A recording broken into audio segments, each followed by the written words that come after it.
three key things which I believe really do help us to achieve connection and not rejection. Because after all, when we stand up in front of an audience and speak, it's not just about giving out, which unfortunately that's what a lot of speakers will do. It's about getting through and really making sure that our audience listen to our message, are enlivened by our message, and most importantly, remember it. Now, one of the first and most important aspects of achieving that connection is likability. It's a very subjective response that our audience may have to us. Now, an example of that is something very, very simple, such as smiling at our audience. Now, when we talk about smiling, we're not talking about trivializing content. We're not talking about, okay, let's imagine we're talking about something really humorous. We may have a very, very serious point we want to make. But even so, a hint of a smile is actually going to help us to warm to our audience much more than if we don't have that smile. And if they like you, they'll believe what you say.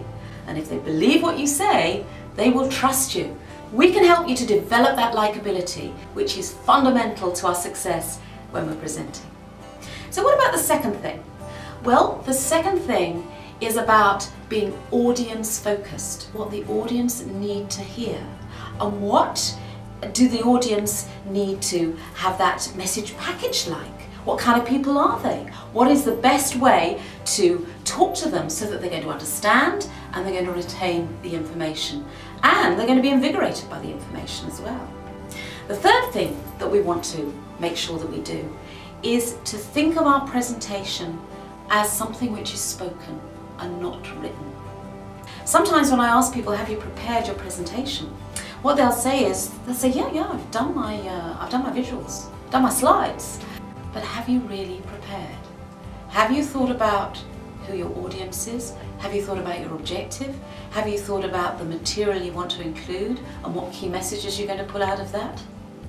Or are you just simply writing a written report? We have three entities in a presentation. We have what we use to help our audience to take on board the information in the form of a visual.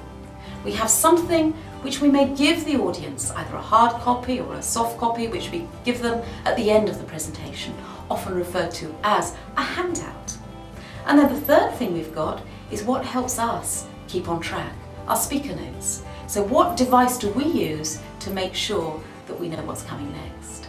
So if you'd like some more information on connection versus rejection, then please visit our website and download a PDF which will give you a lot more information about how to achieve that all-important connection.